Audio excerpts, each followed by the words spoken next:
এটা বান্দরবনের নাইক্ষ্যংছড়ি উপজেলার ১ নম্বর সদর ইউনিয়ন পরিষদের সাম্প্রতিক চিত্র। নারী পুরুষের দীর্ঘ লাইন, সবাই এক রুম থেকে অন্য রুমে ছুটছেন ফাইল নিয়ে, কিন্তু সেবা পাচ্ছেন না কেউ। এমন চিত্র উপজেলা ঘুমধুম ও সোনাইছড়ি ইউনিয়ন পরিষদেরও। ১০ ডিসেম্বর এই ৩ ইউনিয়নের জনপ্রতিনিধিদের মেয়াদ শেষ হয়।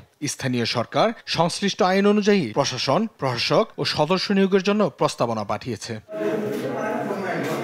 ১ মাস পার হলেও প্রশাসন নিয়োগ হয়নি, যার কারণে দুর্ভোগ বৃদ্ধি পাচ্ছে। দ্রুত এখানে যদি প্রশাসন নিয়োগ দেওয়া হয় তাহলে আমাদের জনগণের জন্য এবং সবার জন্য ভালো হবে।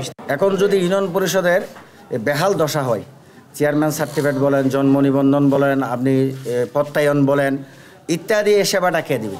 মেম্বারদের যদি আবার যদি বহাল রাখা হয় তাহলে আমি মনে করি গ্রাহকরা আমরা যারা কাস্টমার আছে, আমরা যারা ভোগান্তির শিকার হচ্ছি, আমরা আসলে ভোগান্তির শিকার হব না।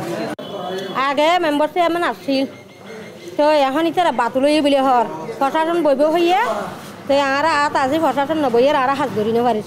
২০ জানুয়ারি থেকে শুরু হতে যাওয়া হালনাগাদ ভোটার তালিকা এবং নতুন বছরের জন্য শিক্ষা প্রতিষ্ঠানের ভর্তির কাগজপত্র যেমন জন্ম নিবন্ধন, নাগরিকত্ব সনদ, মৃত্যু সনদ প্রয়োজন, তবে পরিষদ থেকে এসব সরবরাহ করা যাচ্ছে না। পরিষদের সংশ্লিষ্টরা দাপ্তরিক কাজ চালালেও চাহিদা মতো সেবা দিতে পারছেন না।